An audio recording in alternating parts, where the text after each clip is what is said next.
Hi everybody, today we're going to be taking notes about soil, and the title for this section is called The Ground Beneath Our Feet.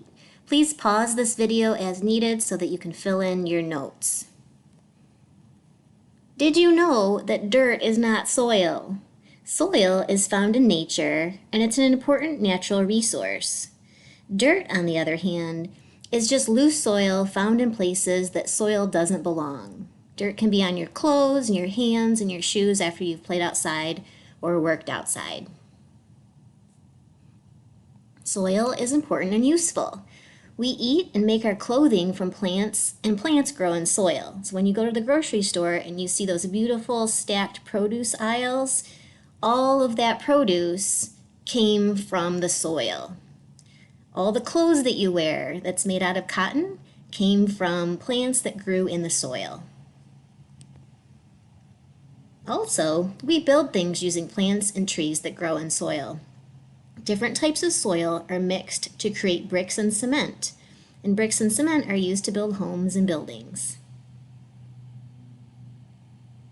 Soil is found almost everywhere. You might find soil in your yard, in a garden, or on a beach, and you might find soil along the road and in the city. There's something called soil horizons. When you dig into the ground, you will see that soil has different layers. These layers are called horizons, so this is a new vocabulary word. Each horizon has a different color, composition, and texture. What are these soil horizons? Let's go through each one from top to bottom. So on the surface, you would find the organic layer. We're going to call this the O horizon, and it's made of decaying plants and animals called humus. So it's spelled like hummus, and if you go to the grocery store and you've ever had hummus and it's delicious, humus is totally different. This is decaying organic material. So when leaves and bugs and dead things land on the ground and they start to decompose, it becomes part of the soil, and it's called humus. This is what gives soil lots of nutrients that plants need to grow healthy. Under the O horizon, you'll find the A horizon, and this is the topsoil. It's a dark colored layer made of humus mixed with mineral particles. Underneath that, we have the E horizon. This is the zone of alluviation, which means leaching. This is a light-colored layer because water drips through it and carries minerals downward. So this is kind of almost like an empty layer. It doesn't have a lot of nutrients. Things just move through it, carrying nutrients downward deeper into the soil. Under that, we have the B horizon. This is the subsoil. And this is where nutrients collect. So the subsoil collects dissolved substances from the upper horizons. When it rains and water infiltrates down into the soil as part of the water cycle, all of that nutrient stuff that's in the O and the A horizons soaks down through the E and collects in the B horizon, or the subsoil. Under that, we have the C horizon. This is weathered bedrock. So plant roots don't grow all the way down into the C horizon, and there's very little organic material. This is just like broken up rocky bits, not a whole lot of actual dirt. It's more chunky rocks, weathered bedrock. And then the bottom layer is the R horizon, and this is the bedrock or the parent rock. And this could be solid igneous, sedimentary, or metamorphic rock, just depending on the region that the soil is located in. And this is the rock that's going to be broken down over a long period of time into sediments that mix with organic material to become the soil above.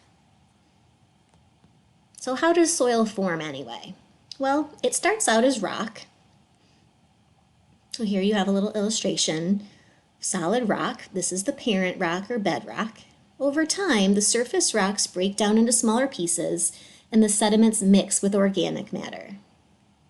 Here's a picture of that. As the sediments break down, mixing with organic material, little tiny plants can start to grow. So this is when you start to get little grasses, and then over time this creates a thin layer of soil. And the soil gets thicker over time. Decaying organic material adds nutrients that helps plants grow. So as the soil gets thicker, larger plants can live in that area. This is a very slow process, and it can take up to 400 years to make 1 inch of soil. And because this is such a slow process, we start to be able to understand why soil conservation is so important, because if we pollute our soil or we don't protect it and it runs off in a heavy rainstorm, it's really difficult. You can't just go out and make new soil right away. It takes a very long time. So what makes up healthy soil? Soil is made of mineral sediments, organic material, air, and water. The organic material is called humus, and it's important because it provides nutrients for the plants to grow. How much of soil is humus? Here's a pie chart that shows the different proportions of soil. So that mineral sediment makes up about 47% of the soil. About a quarter of soil is actually air, and another quarter is actually water. So how much of that pie chart is left to represent humus? If you guessed 3%, you're right. All right, so soil composition. Soil is made of sediments of rocks and minerals, air, water, and organic material. The sediment has 3 sizes, and this determines the soil texture. So this is the 47% of the soil that's made out of the mineral sediment that used to be the bedrock that was weathered and broken down slowly over time. So the 3 sizes, you can see sand is the biggest, silt is smaller than sand, and then you have clay that's really tiny. Let's talk about each one individually. Here's a size comparison of a grain of sand. If you could look at it under a microscope, sand is actually pretty big. Silt is really tiny, so you see a little tiny silt. And then this particle of clay is so small that this is actually multiplied by 10. So it's even smaller than it's represented in this model, but if it were its actual size comparison, it would just be a speck and you wouldn't be able to see it. So it's very tiny. Sand has larger particles and it feels gritty. So in this picture you can kind of see the particles. There's different colors based on the rock that they came from originally. Silt is smaller and it feels like powder when it's dry, and it gets really kind of smooth and slippery when it's wet. Clay is very small particles like dust, and when it gets wet it's sticky and heavy. Just like you might have used clay in art class, if you dried it out completely, it would turn into like dust. And there are different types of soil. Every soil type has a mixture of sand, silt, and clay. And the best mixture for plants to grow in is called loam. That's another vocabulary word that you'll need to know. Plants like loam because it lets nutrients, air, and water get into the roots. And loam has a particular mixture, like a recipe. It's 40% sand particles, 40% silt, and 20% clay. And if it's just right, then it looks like that nice, rich, black soil that if you were a plant, you'd be like, that's where I want to grow.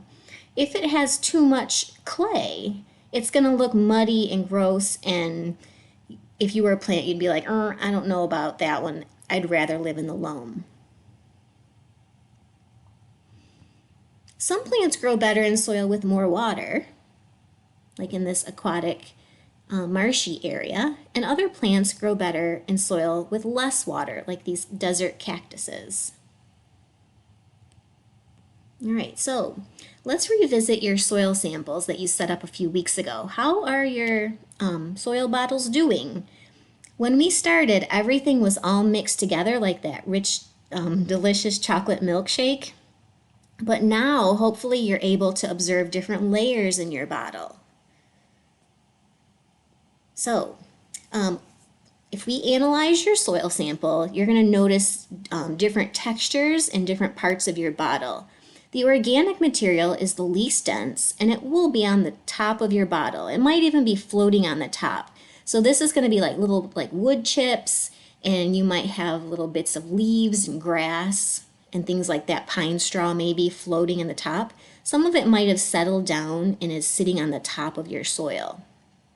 The clay will be sitting on the top of your soil, and this is going to look kind of an orangey color because in our region, clay has an orange color.